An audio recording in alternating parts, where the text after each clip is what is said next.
Welcome to the Energy Table. I am here today with two beautiful soul sisters. May you introduce yourselves? My name is Orange, first of all. I think I didn't introduce myself. My name's Simran. And I'm Jessie. Yeah. Would like to speak today, share a few of our experiences of being a woman in 2025, coming from a certain lineage of a womanhood, of elders that have all worked very hard for us to be here today, being able to be confident and outspoken in places like these. So yeah, it's I'd love to ask the two of you what your experiences has been, because I think culturally, when we think about where we are in the world, what generations we're from, we can have very different experiences. What has it been for you?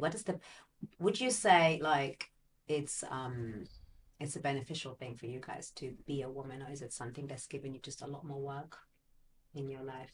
Not that we would know what it's like to be a man. Still, like being a woman, what are the benefits for you? And what is maybe something that you say it's been a hurdle when you're working on and you want to get the other side of things? I mean, definitely both. I think all the struggles are the things that I've made gold, throughout life. And very much of what you've just said, like the biggest trauma can be our superpower and our biggest gift if we can just sift through all of that shit to find that. So I would say that all things that I've gone through, struggles and beauty, have been able to give me that elevation and that activation and the power, the superpower to be able to give myself a voice as well. I think that's something that I really struggled with as a child, was this thing of the depths of my emotion, not having the safe space or the capacity or the foundation to be able to express myself in a certain way. And now I'm giving people voice activations and I'm giving a voice to the voiceless. Giving a voice to the voiceless. I've seen on social media. Right. You want to give them your social media as well? Oh, drop that at the end. Yeah. But I've seen you like hold space for loads of people, and sound is a frequency that's so healing. Yeah.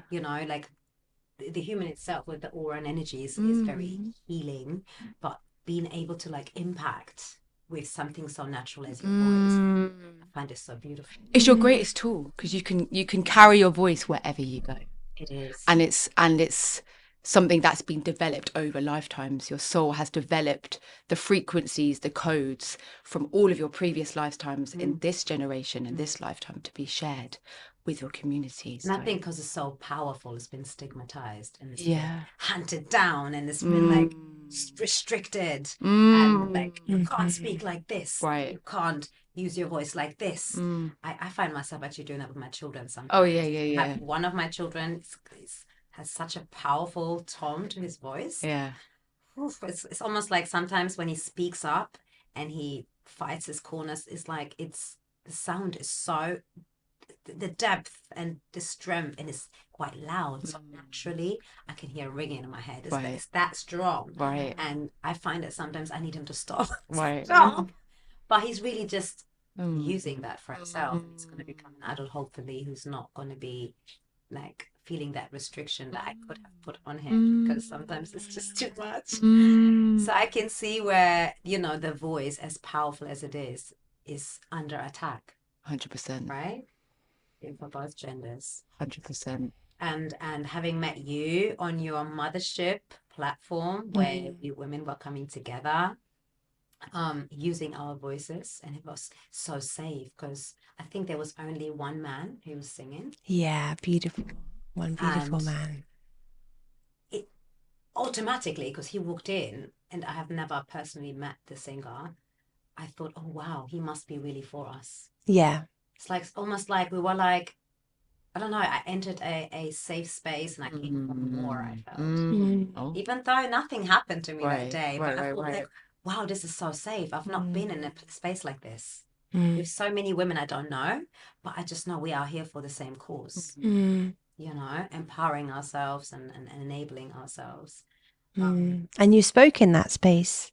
Yeah, many have. We all have. We Yeah. have to. Yeah, Because you the voice is did. the powerful It's needed. tool. Yeah. It's needed right now. But it's yeah. For example, for me, I realized my voice is my gift. Like I have like things come through. It's like the portal. Your mouth is the portal, and reality will happen once we speak it into existence. But when I was 10, and I used to do like a mini playback show. Cute.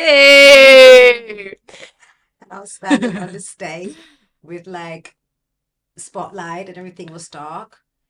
I froze. Yeah. For like 4 minutes. And ever since I could not project my voice anymore. I was like, I'm never gonna do this again. Ever. Yeah. Yeah. And I didn't.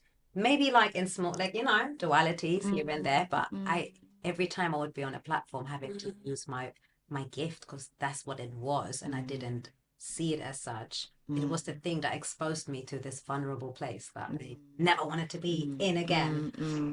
And I would just never do it. And now I'm 39.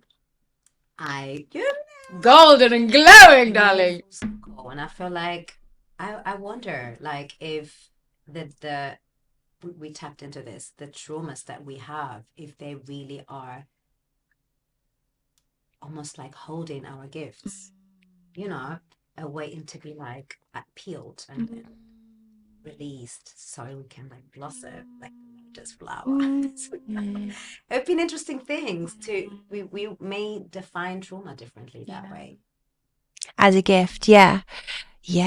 And they're certainly the starting point of something, aren't they? Like they're the thing that you have to, as you say, you have to unpeel it and then see what's underneath. But I think that the voice, I had the same experience when I was about 10 as well. Yeah. I stood up, I had won my class poetry competition by accident, like a spoken poetry thing. And it was a total mistake. And I got put on stage in front of the whole school. It was unintended. And the head teacher said, now, Jesse's going to come up and say this poem. And I couldn't do it. I just cried and ran out of the room in front of the whole school. And the same thing. I was like, I'm never going to let that happen again. But then you find a way, don't you? And, you know what? In all honesty, it was when I had a child and she's 6. So it wasn't even that long ago. I'm a writer. So I've used my writing voice, which is safer because you're not, and even that there's layers to get through. Oh my gosh, they sit there, I can't do this, I can't think straight, I can't do this. So for years I did it through writing and being published in places where people would read it. And then I'd be, I cannot believe it, someone's going to read what I'm writing. But there was a safety in it because ultimately I was at home, like on my laptop. But the idea of using my physical voice was like I'm not going to do that. I'm not going to do it that way. I'm going to do it this other way that's safe, that feels okay for me to do it. And the feeling of writing what you feel and then having people read it can be amazing because when it's your truth, it's so exhilarating. It's like, I have said the thing and I've said it. I've said the truth that I can't speak, maybe. And it will reach all these different people. And hopefully then it will, there'll be a connection. I've said something maybe universal. That's always the goal, to say something that's going to bring people together. Relatable. Yeah. And show vulnerability and all of that. But it's interesting that you still become a writer because you had a lot to say. Yeah, I had so much to say from the get-go. Yeah. I mean, the time I had already had the stuff to say when I was the age when I stopped being able to say it. Yeah. And then it was all in there. You know what was crazy? Yesterday I was with my daughter and she's 6 and she started talking. She's not a huge talker. She's loud, but she doesn't say a lot. And we were eating and we started talking about this retreat. We went to this retreat a couple of years ago, a Buddhist retreat. She was 4 and she'd never spoken about it. And she started talking about it out of the blue and she started recording everything and telling the whole story of the whole week. And I never even known that she experienced it in that way, recalled it in that way. And I really thought afterwards about what it was that triggered her to feel that she could suddenly bring this 4-year-old story out into where we were having dinner with my partner as well and share everything when she'd never mentioned it in 2 years. I said, it's really wonderful to hear you tell this story. And she was like, I want to go and play now, or whatever. You know, she didn't have a complicated thing. Do you reckon you passed on? Because womb, we're going quick to the different parts of this. Yeah. Because our womb is womb identity. Yes. Huge. And there's a lot that's kind of passed on to us that we don't even know. We just react to it.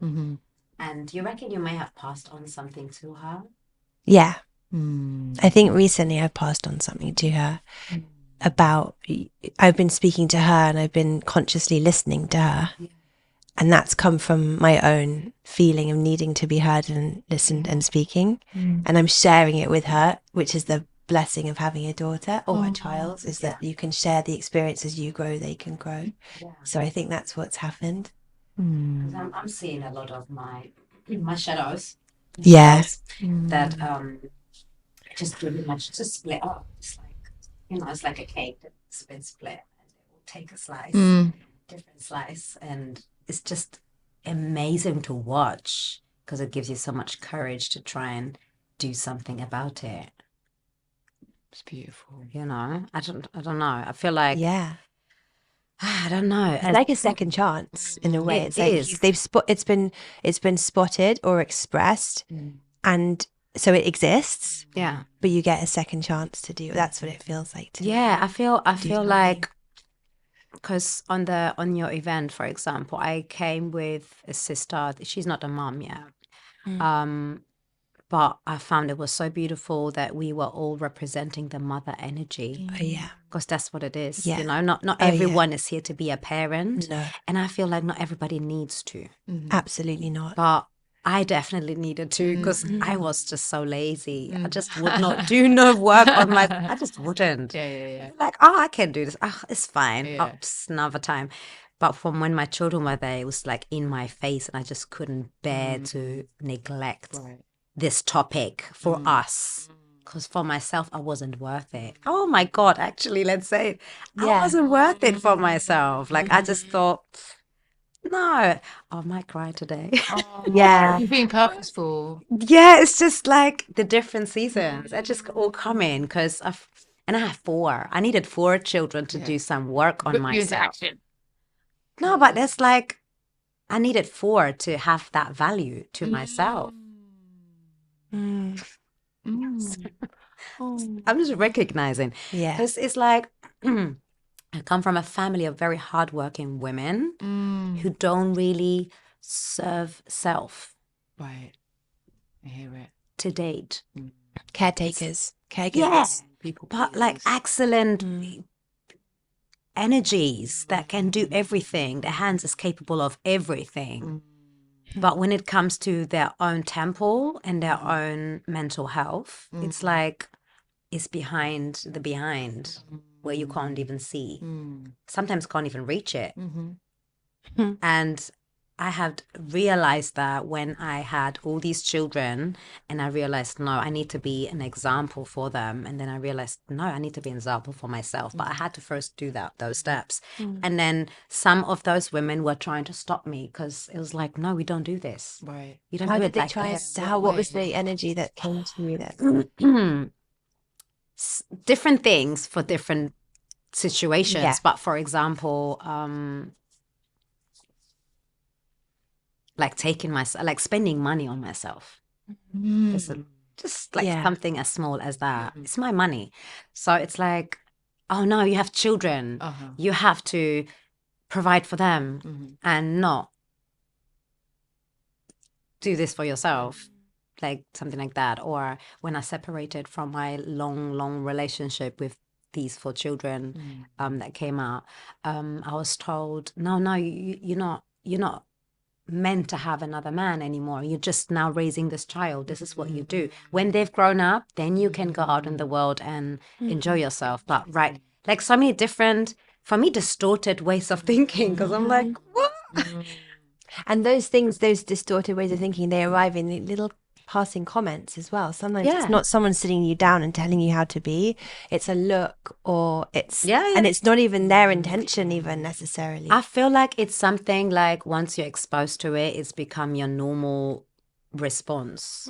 So I've come to realize, and because I've been sat down a lot. Have you, right? Okay, they did sit Because you down. I stopped responding to gestures and Got it. hints. Like I just no. Like I see it and I just move. Okay. You know, I look again and I move. Just for them to know I saw you. No, you know, I saw it. But I'm moving. Because there's no way. And then they'd be like, Yeah. no, but listen, with love and care. Taking my hand, but love and care. I'm saying this for you. And just like try and guilt trip me. Really.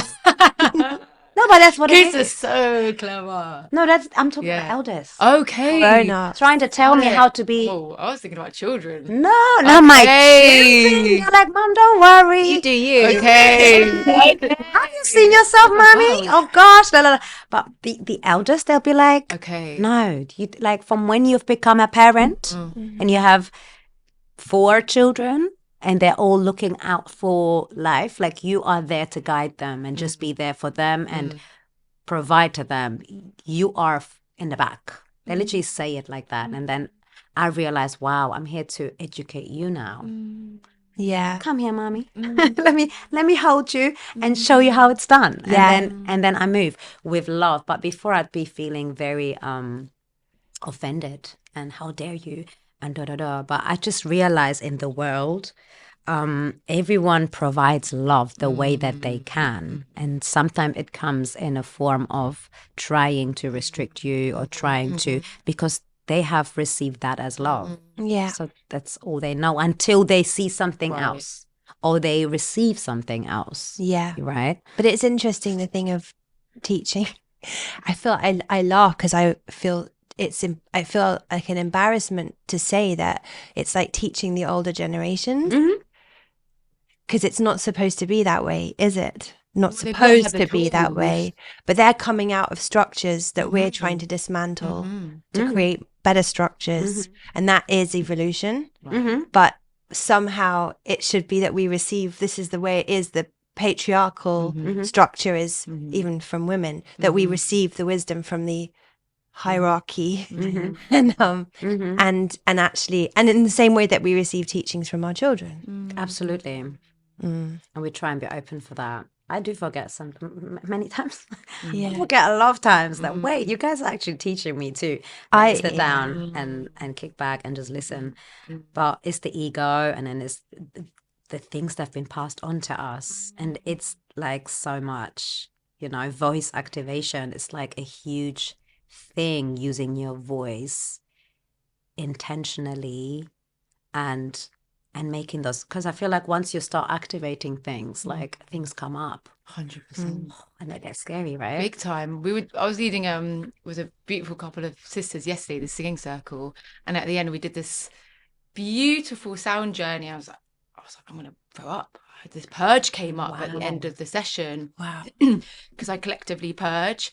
So I had to take myself out of the space, and it's this thing of all of the blocked energy that's not been spoken throughout the session, whether it's mine or someone else's. And just going back to what you said about the relation with kids and parents, my mum controlled me a lot. So there was a lot of frustration and anger that I had, because it felt like my boundaries, I mean, I didn't even know what a boundary was at the time, but my boundaries were consistently being broken. But on her end, she thought she was protecting me. She thought these strict rules were going to keep me in check. But that was also to do with being a single parent, being a single mum, raising me and my brother from 1 and 2. My dad died when I was 1. So my mum's a superhuman. Yeah, she's powerful. And so my voice has come, the activation has come from a lot of the trapped trauma in the space that we had. And through the expression of no expression, my mum would go and secretly cry in the bedroom. So I learned to self-soothe and self-regulate, and voice being this thing of it being stigmatized and taboo, and it's like you have to take yourself away to express. So very much resonate that going through these voice activations brought all of that up. How do you think it's a beneficial thing that you have learned to take yourself away? I think it's helpful and it's not helpful. I think it's a gift to be able to self-regulate and self-soothe, but that hyper independence and taking yourself away from the pack when the pack should be holding you is a trauma response. It's definitely a trauma response. So it's like there's a dual experience that's happening there, that it feels safe to take myself away, but also to ask for help and go, actually, I don't feel good. Like, can you help me? Can you hold me? It's a powerful gift, and it's a powerful exchange. But I don't think we're necessarily taught always, especially in this society, that the safety within the nest and your family is the thing to be lent on. And so as children, your inner child is wounded, and it's like, okay, I need to just take myself away. And find new families as well. Families, whether they're biological ones or tribe families. Yeah, I was going to say it just came up and I hadn't thought about it, but I think a huge moment where my voice started to maybe not come out yet, but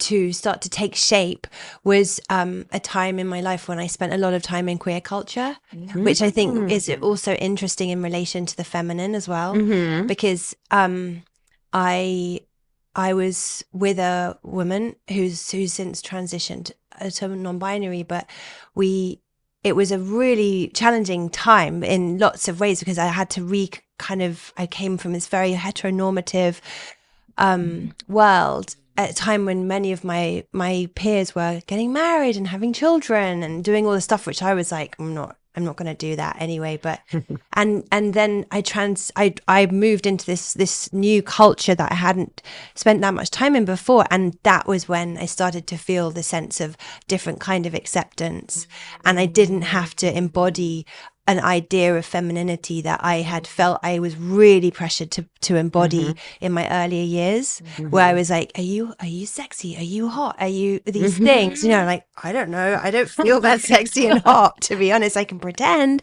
And then I went through this where I was probably like visually, aesthetically my least feminine of my life. My mother was, like, you haven't looked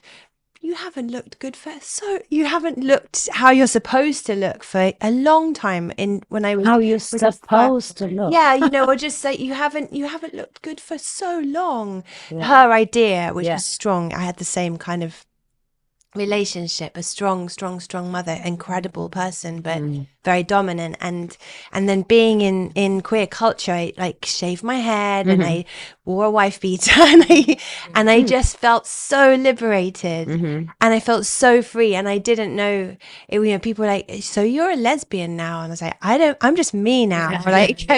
And it was the most freeing time. Yeah. And it lasted for 5 years. So it was a long, it was a significant time.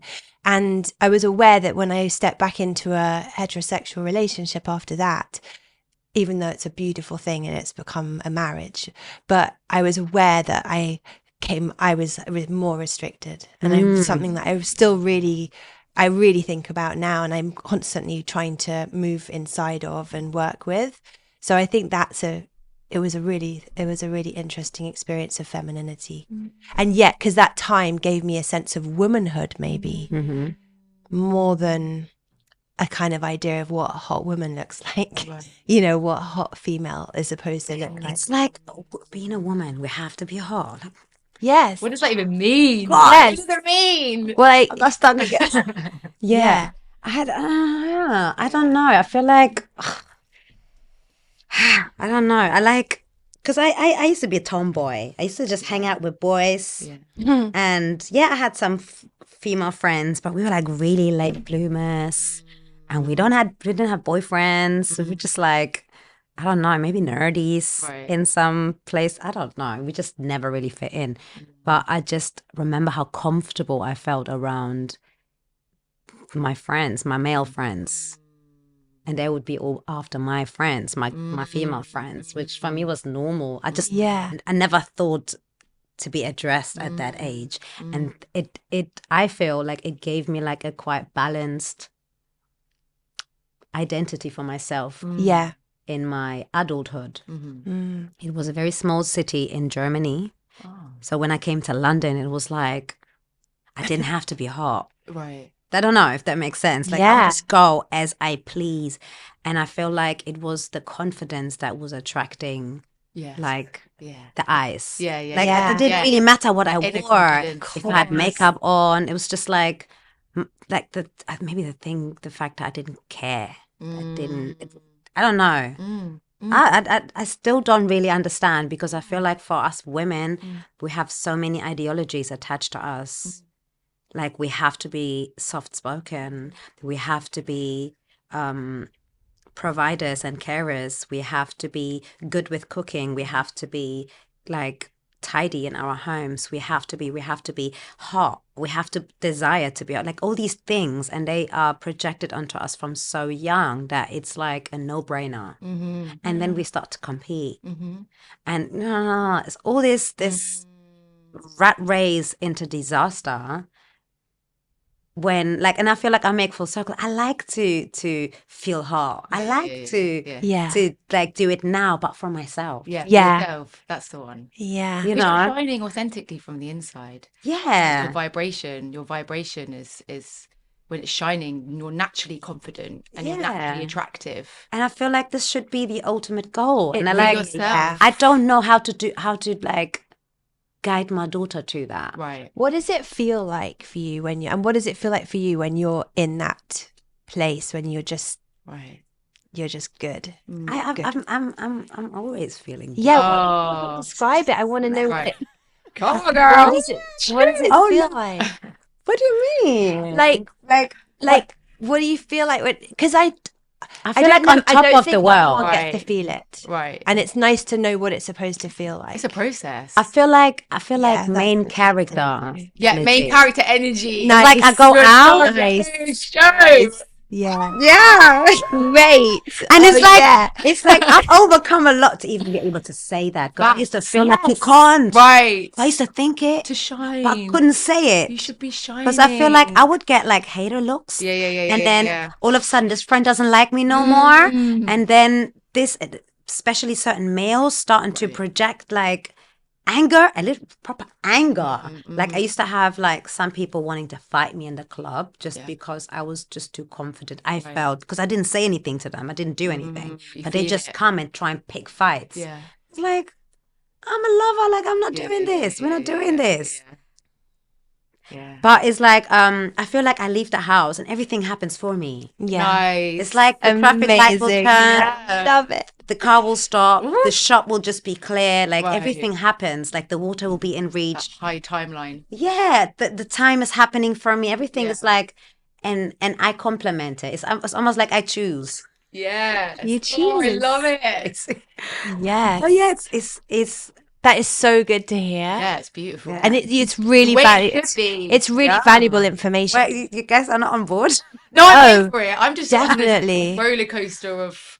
Because I can see you. I can amazing. see you having the same existence. Sometimes I feel amazing, and then sometimes I'm like glitching. And who am I? And my inner child. I've felt ugly for so long. Yeah. Like for so long, I had such a difficult time at school, racism, bullying. That my inner child sometimes is still like, I feel really ugly, and then sometimes I'm in that spirit. I actually can't believe sometimes it. in that. Yeah, it's so hard. In that spirit. It's an angle. How would you look at it? Like sometimes I feel like I'm absolutely shining and very much mirror that story, and then sometimes my wounded little girl still questions. I'm like, is this happening? Yeah. Can I be in that high expression? Can I give myself permission to just stand in this like effervescent energy? But a lot of duality. I'm still in that place of real duality. Okay, let me be straight. Like, it's not that I wake up every day and I think I'm the shit. That's not. Me too. I'm trying to get there, though. But it's like I don't think I'm perfect, but I don't want to be perfect. Yeah, it's like beautiful. I like the weird things about me. Like sometimes I'm not for every aspect, but I still seek to find something that I can work with, and then I just work with that. Like sometimes don't know, it's like, because women, we have different seasons of ourselves, and I'm quite should we go into detail? I'm quite flat. I'm like, I don't have many curves and stuff. Gorgeous girl. It's perspective. Perfect. Ultimately, Just we can, like, some days I'm like that, and other days I'm like, oh, what can I do to enhance and work on myself? Because I've been carrying children and I've seen my body differently, and that just made me know I do have seen myself now looking differently, and I did like it. Okay. But it's just not who I am in nature. So I just like work with it and, try and give myself credit and work with who I am, not what I like to see myself as, if that makes sense. If it's in the stars, I will walk towards it. But in the moment, there is enough about me that I can work with and that I enjoy and appreciate. And I just line it up in my mind, like list it down. Oh, I'm appreciative for this, and I'm grateful for this. Yesterday, I was telling my feet. Very weird. I'm not a foot person normally, but I'm trying to become, because I'm an earth sign, and it's my grounding, And What's your sign? I'm a Virgo. Nice. So many planets we have. So I'm a Virgo, and I've got a Libra rising, a Saggy moon, and Leo Venus. I always bring these up, but there's so many other planets. Yeah. And there's so many different things that make us us, right? Like genetically, DNA, culturally, our generation, our environment, media, friends, music, so many things that influence us, really. But I do have learned that because I used to be such a no-foot person, it had to do with my lack of grounding, right? So I was telling my feet how much I love them. Yeah. It's just so weird. Like in the middle of the night, I'm like, I love you guys so so much. sweet. You carry me through so many nice places. Yeah. And I was like, wow, this is actually important. I should do this more often. I actually took a picture of my feet walking into this building, like when we was coming around the corner. I've never done that before. Yeah, that's the. I find feet disgusting normally. That's why I'm like trying to heal that. I bet you've got really cute feet, though. Do you paint your toenails? Now I do. Like I do. No, I actually, when I say now I go for pedicures. Right. Yeah. Before I did, yeah. But I just, because I used to dance, I used to come from performing arts. Nice. And my feet were like, I used to do ballroom. Is it? Age 10 or 9 I started. Wow. And like you wear heels, like these really like difficult. I don't know. Yeah, they just marked my feet. Loads of like scars and loads of like different things. So I just never really liked my feet. I just was like, they're skinny and long. I was like, I just don't like you guys. And I had to heal that. And there's different parts that we can like be very pessimistic about. And I feel like that part will suffer. Right. And it will kind of not flourish. Yeah. And once I realized that, I started to just affirm more towards myself and try and show my children, like, it's important to do that. Just quickly, when you were telling me about your mom, because I have this thing, like, it just, like the last 4 years where I'm like trying to be vulnerable in front of my children. It's something, and a lot of people are trying to project onto me to say, you shouldn't. I'm not creating drama. I'm not having tantrums in front of them.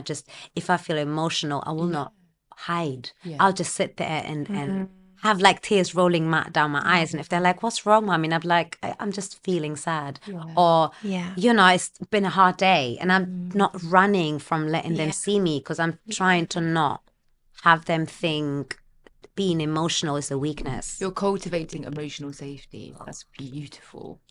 People are projecting onto me to be like, you can't do this, your children should, like, okay, not random people, like usually people that are part of my family or like our family, they'd be like, because they don't do it, they'd be like, you shouldn't do that. Like you were saying about your mum hiding it away in the bedroom. I mean, even to this day, you know, me and my mum much more tapped into our emotions now, but I would say the majority of my family are still reserved and see vulnerability and expression of emotion being, you know, a weakness. Yeah. Actually, it's such a strength. It's so beautiful. Oh, it's so lovely. Even boys, all of it. for boys. All of it. All of it. I'm trying to be loud and proud about, Yeah. I love men to have emotions. Absolutely. Like, yes, only men to have emotions my way, please. Yes. come Everyone on. else over there can stay. Someone will find you and allocate you. But I love to deal with men that have emotions and that can use them and that can interact with them and show them. I think that's like, they're so adorable and that's like so wholesome. Yeah. And I have 3 Protect sons. their energy. I have 3 sons, Have and you? they're water energies, all of them. Oh, no way. Yeah, 2 of them have double waters as well, like the sun sign and their rising sun. And I'm like, water is powerful, and I'm trying to make them be safe men. You've called that in. Yeah, intentionally, very 100%. intentionally, because I feel like the world can really do with that. My God. For everyone involved, for themselves as well as for the women that are going to come their way, or you know, the girlfriends or whatever is going to be surrounding them, like that they can complement with their being. I want them to be like emotionally present and available and intelligent. Healthy. Touch wood. Yeah. What about anger? Oh, Same. yeah. I think it's the source of like information and wisdom. It's healthy. Yeah, it's just knowing how to bring that forward and not having like high expectations or specific expectations on how you want somebody to respond. Because everyone has their developments and their journeys and the order of that, you know. It's like, you will likely trigger somebody, but it doesn't mean you shouldn't have. I mean, anger's a big one for me. I feel highly tapped into my anger as a child. Anger was my What's your sign? I'm a Gemini. I love Gemini. Sagittarius, Leo rising. Yeah, Mercury in Cancer, Venus in Aries. Leo. Oh, I said that. Leo rising. Yeah, but anger for me was like my go-to. I was such an angry child. I was just so angry and frustrated and felt so betrayed that my dad had died. It was like I can imagine. I was raging. So that, but I didn't know that at the time. I didn't know where that rage was coming from. So my go-to emotion in terms of expressing was rage. Yeah. But not being able to cultivate a safe space to be able to express that rage. I mean, even to this day, I have moments where I'm just like, all I want to do is scream. I do. Because I'm quite reactive still, and I need to train myself to observe my rage and to be able to share it in a safe space. That's still very much a practicing lesson for me. But I think it's healthy, very healthy to be able to express anger. I think every emotion that we carry is a gift of the divine, of God, of the higher powers. It's like it's there to help us be and have the experience. Because if we didn't have emotions, it'd be so bland. Right. What would we even do? I think so. Yeah. Like Not without, everyone agrees. Right. but it's not But for everyone to agree. Of course, right? you're so right. Yeah. Sometimes we just inspire, we stimulate, Yeah. we create like a whirlwind and let it go and do something. Yeah. We don't know what it's gonna do, but Yeah. the intentions is not for it to bring back, like, to hurt anybody or to break anything. It's just to help us exist and be authentic with ourselves, right? Yeah. And then hopefully it will plant a seed wherever it will go. This tornado that was right, and it will plant seeds for that to be something that can enable another if they want it, if they want to. If not, absolutely fine. They can just like completely neglect that it just happened. I don't care because I just did. But I feel like women in 2025, thank God we are in 2025, because if this was 1925 or 1825, We'll be sat here. shoot, we would, but we would have probably like had some female bodyguards outside. Right. Well, obviously no, like the setup and stuff, but I think this has been done from time. I believe the world was based on matriarchy, basically. Sorry, let's just start this off. We were in union, and then we went matriarchy, patriarchy, and then we think we're moving more into the union energies this year for sure. I think it's matriarchy. Right now, No, I think it came from, and I think it needs to go back to. I think we need to be in union. No, but I think that's new union. Yeah, me too. Because matriarchy. Yeah. Is it? But in 2020, like redefine, obviously, in 2025. Okay. Because I feel like anytime matriarchy. you have a confident, like that, empowered, and balanced female leader, she very inclusive. Yes. Very considerate. Yes. Very for everyone. Okay. Do you know what I mean? Yes, that's leadership. It's empowering everybody else. And it's not about having to do everything. It's not about the ego feedback and it's really just about having a healthy frame that everybody can navigate in. Not with the balance of the masculine. No, obviously they like we need them. But there's a bit of an imbalance right now. Yeah. A bit. No, but I feel like the patriarchy just created like all these different like it's become like a categorical and labeled existence. Everyone has roles that have to fit into something, that have to be like broken down for another, and it's always about like the pyramids and who's in power and who's doing what for who. And I feel like we should all be working alongside each other because everyone is necessary. And I for me, like I will always want to see man in power, not only because I have 3 sons, but especially because I have 3 sons. And I couldn't have run from having 3 sons. So I feel like it's a natural given for a woman to want to have the man empowered. But it's not necessarily vice versa the same. You know what I mean? And since that agreement isn't there currently, then how do we get the agreement? Like, do you create spaces like we were saying, like mothership, creating spaces where it is a feminine space and it's a safe space, and it then gives, it's a permission space to use our voices, to step up, to receive the care we need to do that. But if it's not like that in the outside world, then what's the interaction? I think the best case scenario would be that the outside world would have that kind of attribute because of, you know, the leadership.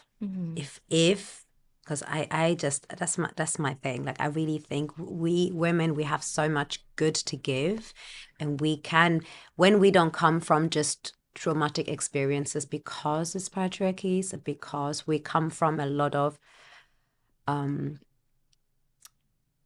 disturbing experiences, one following the other, like generations as well.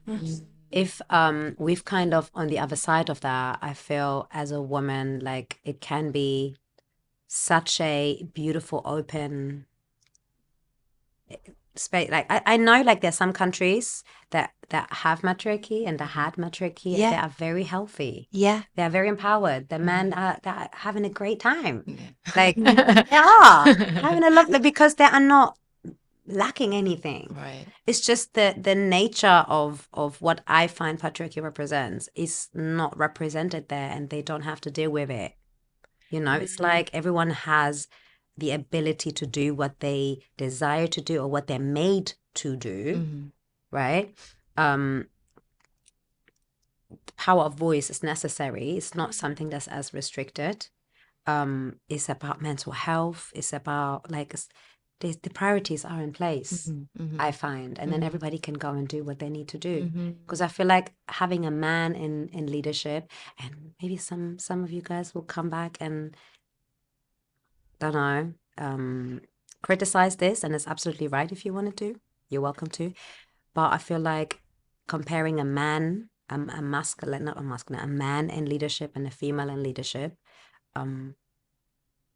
can be a very different experience for those who are following that leadership. You know, and I just want the world to have like freedom of all of that, of the things that restrict you and that put you down and make you insecure and that make you having to learn things you have to then unlearn. You know. But if in 2025 the reality is that we need a matriarchy and we've got a patriarchy that's becoming more and more toxic, certainly across the pond, then how do you respond to that? I Like, think how do we eventually just respond to fall that? apart. Oh, completely. I trust the 1000%. divine's honest route to it. I'm just sharing. Yeah. Naturally, For me, it's facts. all a part of the plan. For me, it's facts. Like, you can't run from this now, because we don't become outspoken for no reason. Yeah, well, yeah. You know, through oppression, being suppressed. It's like naturally there's this fire to want to share. Exactly. I would love to be in female and masculine spaces personally for me, but I think that comes from my childhood. Yeah. Not having the masculine protector.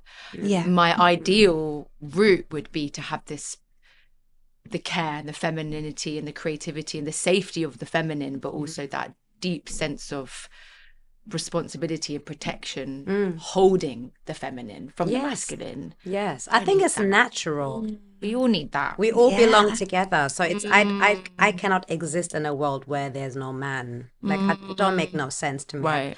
Like, I don't care how much empowerment or riches, all of that we can have as women.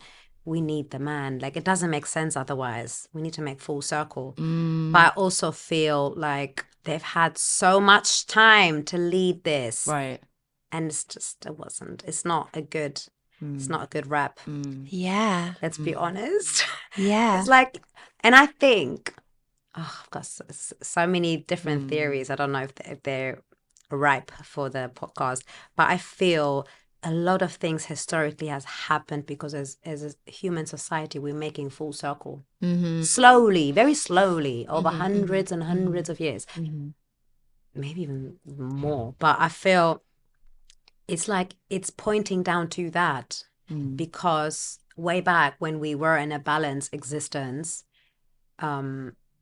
human nature just seeked certain education, and that's coming through. That's what we're doing. We're learning as a society. A lot of things, like every time you learn something, you will hurt yourself, right? Like, something's gonna happen and you're gonna fall, or you're gonna bump your head, or like emotionally, like something's gonna happen, and then you're gonna learn from it. So as a society, we are going through this very hard lesson because of the depth of the lesson that we need to have. But I feel like we are making full circle already.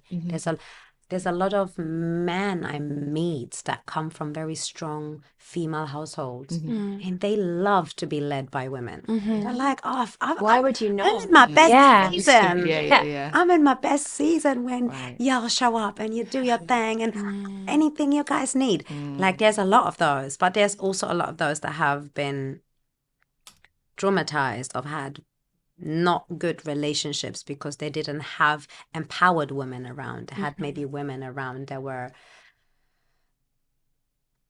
advocating for something that they thought they had to to survive, to climb up their ladder for themselves. Like, there's a lot of different journeys we are making as women, you know, and it can be very easily misunderstood if you only get a certain range of us, because there's an order, there's a journey we're making, there's a flow, there's learning that's necessary, but we all come from different lineages. Yeah. Right?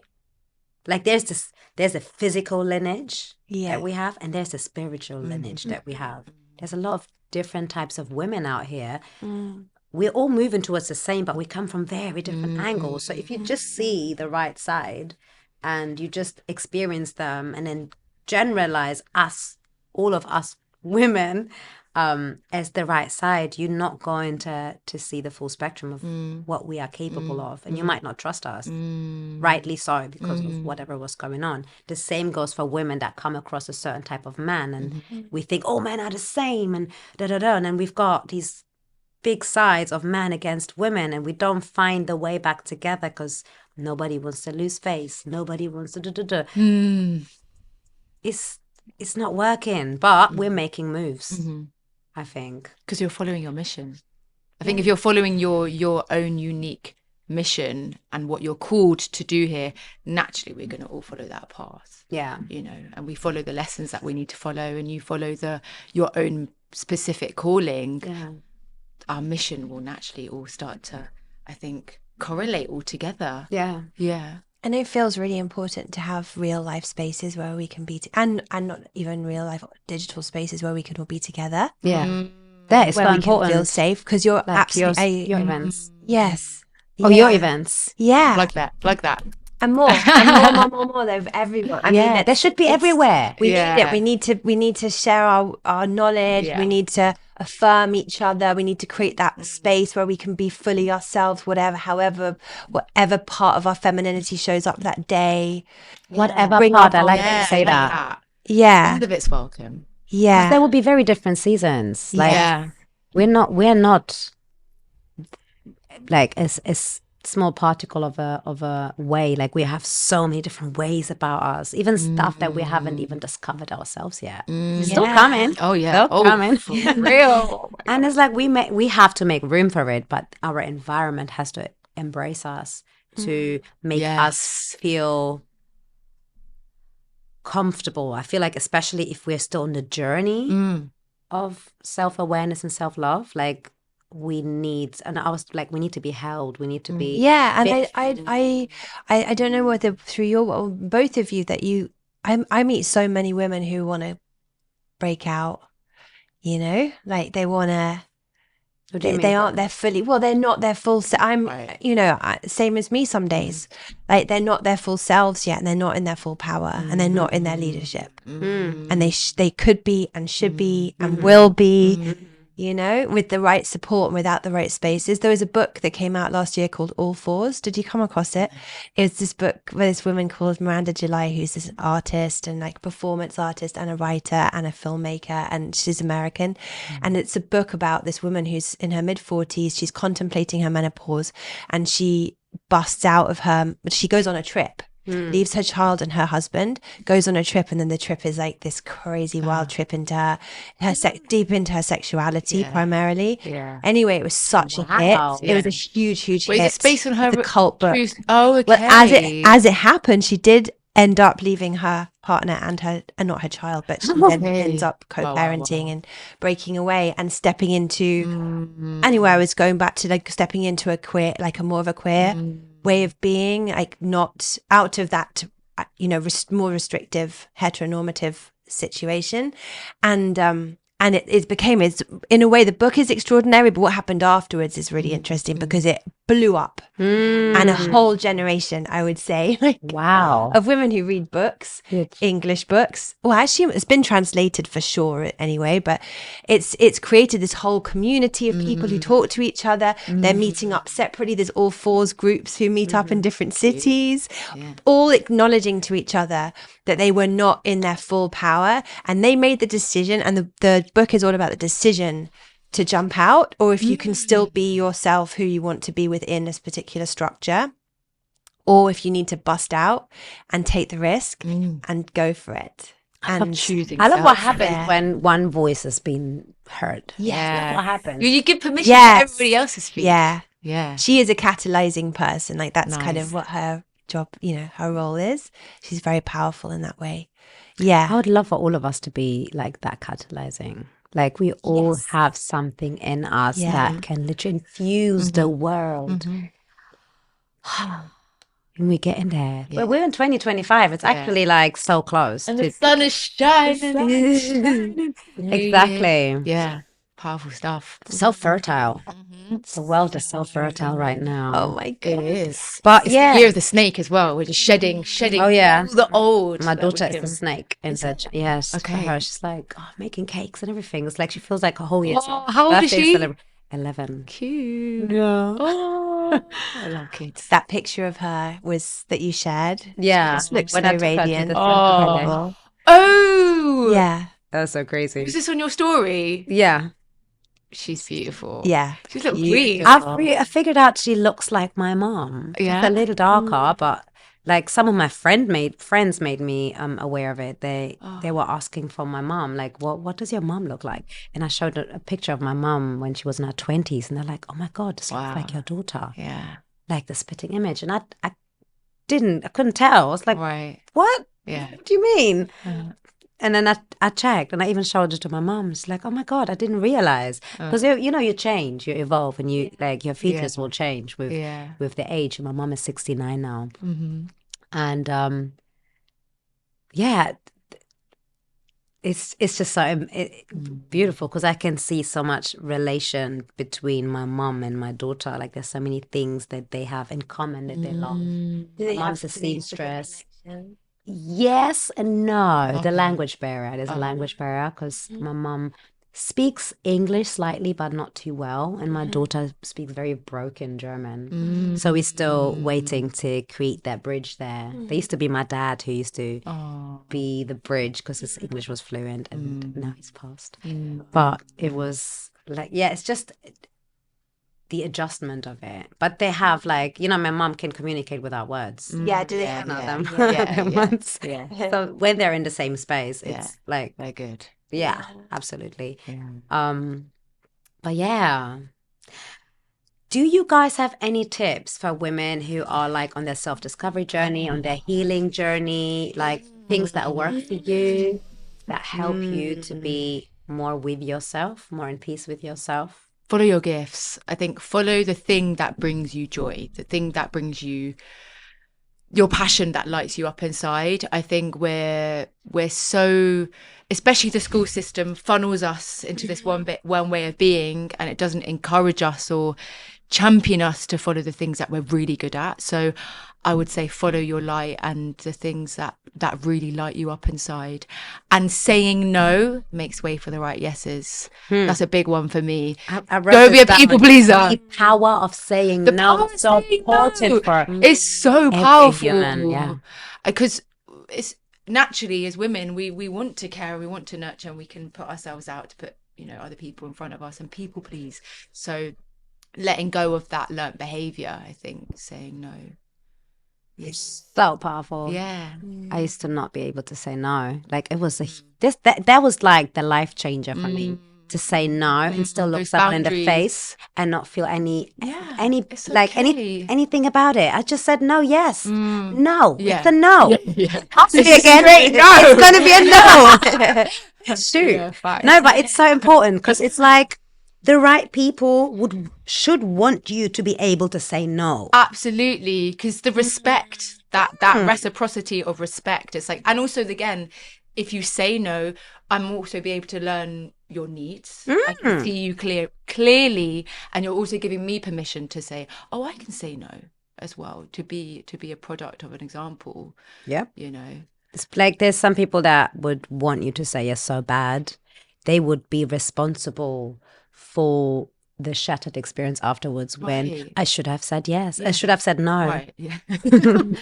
Which one? No, but I should have, no, because that's how you get like a broken friendship and like Absolutely. things that go just AWOL because you Building up didn't do resentment. what you felt to do. This person was not holding the space, and now it's their fault when really it wasn't their fault. It was always your responsibility to say what you feel you should say, right? Absolutely. But that's a huge one. Yeah. Do you have any tips My tip. for our ladies out there? Yeah.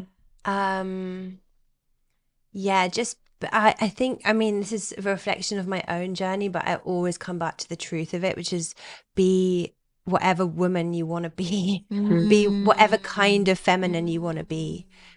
I feel like we can be, if we listen to too many people, we can be conditioned into feeling like we have to be a certain kind of feminine. And that's a real struggle because we're so many different kinds, and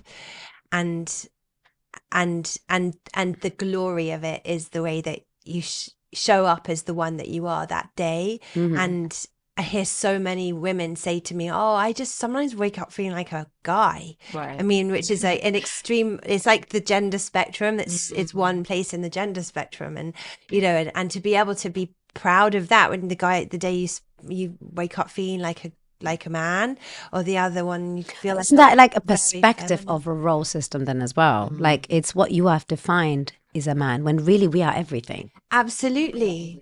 Don't Yeah. feel defined by anything. Right. Absolutely. Like, so maybe you're channeling your masculine one day, and then you're channeling some more whatever. But you're right. It's just It's healthy. we're all those things and not feeling confined by any of it. Because I think we collectively can waste a lot of time feeling like we have to fit a mode of being what feminine actually is, Yeah. and feel ashamed when we don't fit. Absolutely. We don't feel like we fit that. I used to fall trap to this all the time. Like, Yeah. oh, a woman doesn't do this. And I'd be like, oh, no. Right. They caught me.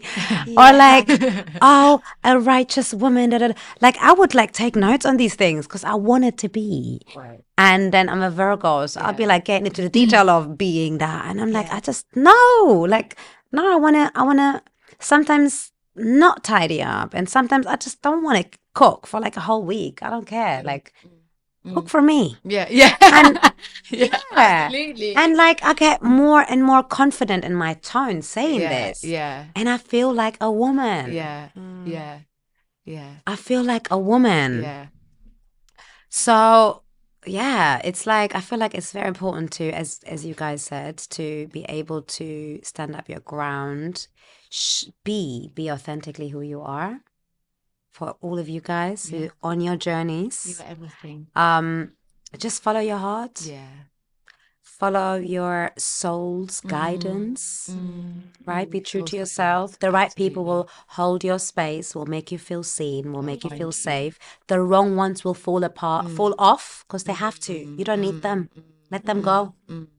And if in a later time they will find their way back to you, let them find their way back to you. But you are who you are when they meet you. So it's a beautiful place, right? Ladies, thank you for coming today. Can I please, before we go, just quickly, can you guys just speak into the cameras, like your spaces, because you are very powerful women.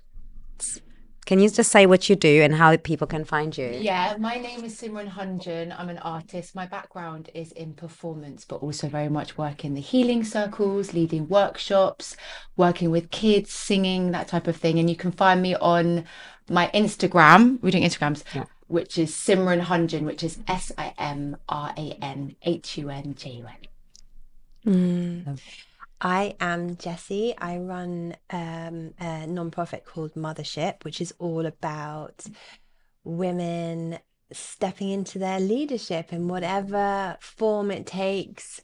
It's not about being prime minister. It's about being your full self and using your voice and feeling good and being everything that we need to be in this time. And yeah, that's what it's about. And there's lots of different things coming down the line. So you can follow at Hey Mothership. Beautiful. So if you guys liked what you've seen today, please like, comment, and subscribe to The Energy Table. Yeah. And we love to see you for the next episode. Thank you for tuning in. Bye. Bye. Bye. We did it. So gorgeous. That was amazing. Yeah.